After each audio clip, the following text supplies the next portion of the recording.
Welcome back to the Loop Live Studio. I'm your host, Brett Tavern. Joining me, my intrepid co-host, Brittany Ray. Hey. And we're sitting down with Bella Thorne. Hi, Bella. Hi, how are you? Thanks for sitting on the Loop. Oh, yeah. I'm excited. And thanks for bringing Paint Her Red to Mammoth Film Festival. Oh, yeah. I'm so happy that they invited me and were able to have me here. That's like so, I feel so lucky. Yeah, it's a really cool project. I mean, and you're stepping behind the camera and also in front of the camera. And I mean, just tell us about the project and sort of how it came together and then what it's about.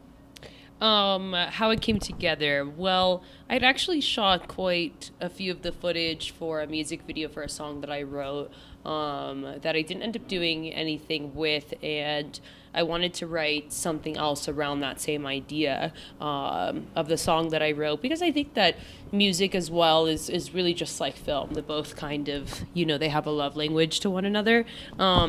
And then I went and I wrote a narrative side to it, shot some more, went filmed a movie, shot some more, and then came back to the editing room and, kind of just pieced it all together. Yeah. What's it about? What's the message? Oh, Is God. there one? I think overall it's really about the boxes that we live in, and I think that naturally as people, and especially as women, when we're born, you're born with this very certain idea of who you're supposed to be and all these things that you have to fit into. I have a line in there that I wrote that's like something along the lines of, I hear this song and I keep dancing and I look around and everyone's dancing too, and I stop and I think about the words and I don't know the words. What am I dancing to? Why is everyone still dancing? And I think that that's how I felt a lot of my life with, social standards and how I have to fit in. And it was nice to kind of put that in there, and then the end gets super bloody. Then there's some fun blood to be had. That is it. Yeah, that's true. Yeah. Let's talk about Mammoth Film Festival. I mean, it's a special event. I've been coming here for 6 years now. You guys just had the Her Voice panel upstairs, which seemed really cool. I popped my head in for a second. But how have you been enjoying Mammoth Film Festival specifically? I've been enjoying it. This is the first time I've been in a blizzard. So and you're a Miami girl, right? Yeah. We're both from Miami. Oh, hell yeah. Hell yeah. So I'm really enjoying it, because it was like, even if we couldn't do the festival totally and a lot of things got snowed in, I was like, I'm still really happy that we came, because I've never seen something so magical, so beautiful.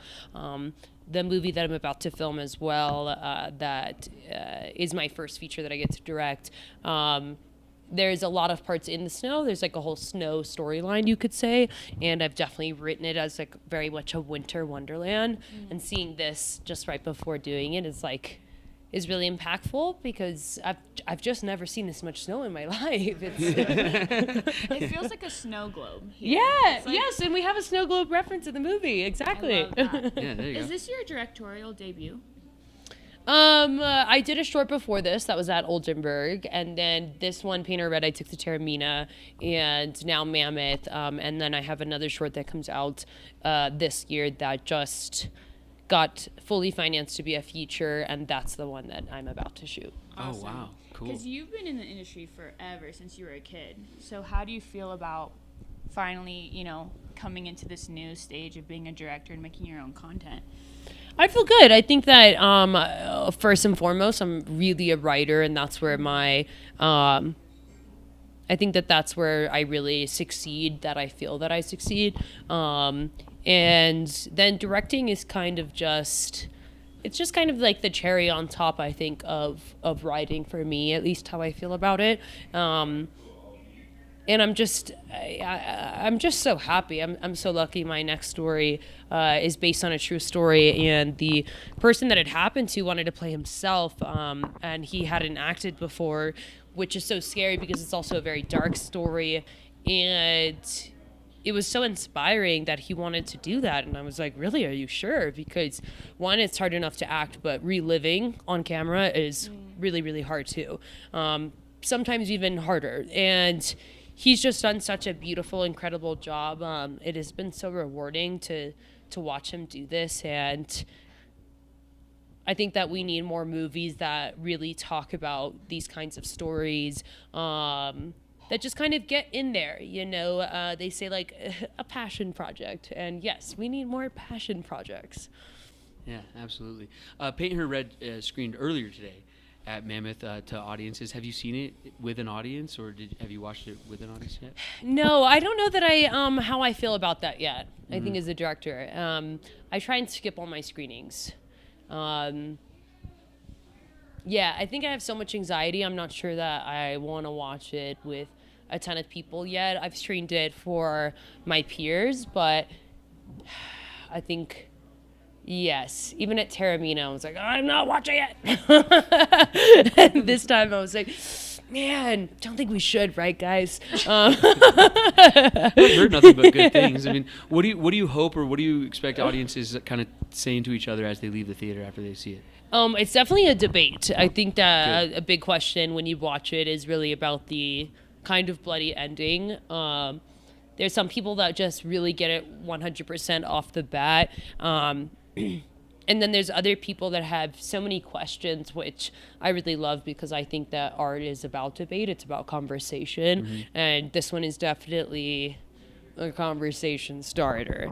Oren Moverman actually narrates me out of my own mouth. I have him speak as me, which is really fun when you watch it, because it is cool. The first time people kind of see it, they're like, oh my God, why is she talking as a man? This is so confusing. Who is this? So talented. She can do it all. Whoa. Well, thanks for being here at Mammoth, and thanks for bringing it to Mammoth, and thanks for sitting down at the Loop live. Yeah, thank you so much for having me. Yeah. Should I ask you a trivia question? Yeah, Oh, yeah. we are sponsored by Scene It. The Loop this year is powered by Scene It. We have our own Mammoth commemorative game piece that they made for us. And also we're sponsored by Rack the Planet, which I don't have any more of the little briefcases, but they've been giving people cash so they can pay it forward. And Sorry. I will find one for you and hopefully have it for you on the red carpet tonight. But shout out to Rack the Planet for powering the Loop this year. Brittany, do you have some movie trivia for Bella? Let's try this. Okay. Diane Keaton, Jane Fonda, and Candice Bergen co-star in which 2018 movie? Oh my God, that was so many names. Sorry, Diane Keaton, Jane Fonda, and Candice Bergen. No, I'm just gonna opt out of that one. It's the wait, Brett. It's the Yes, Brett. the ex-wives club or something like that. Book Club. Book club. Oh, dang it. I didn't know it. That's a movie though, right? Ex-wives club is. The room is nodding. First wives club. Viking. Okay. I was just There trying you to give go. like the Jane Fonda movie I know, and I feel like it's like Mother-in-Law. Monster-in-law. Yeah, Monster-in-Law. so it's like All that along was a the good same movie. lines. That was sick. I love J-Lo. Brittany's Okay, gonna look, she maybe got one more. Maybe one more. Name the movie that Clint Eastwood directed and stars in that has a tagline "Nobody runs forever." I was gonna play this game later tonight, and now I'm not playing. Wait. Because I will lose. Clint Eastwood movie. Gran Torino. What is it? The Mule? Nobody runs forever. What is it, It's Brittany? The Mule. The Mule. You got it. The crew got it. Bella, thanks for sitting down on the Loop. And I'm a like I loser. said, Thank you for having me. appreciate you. No, on that note, I'll just remind everyone we're brought to you by Scene It and Rack the Planet. And for Brittany and Bella, I'm Brett. Thanks for watching. Oh.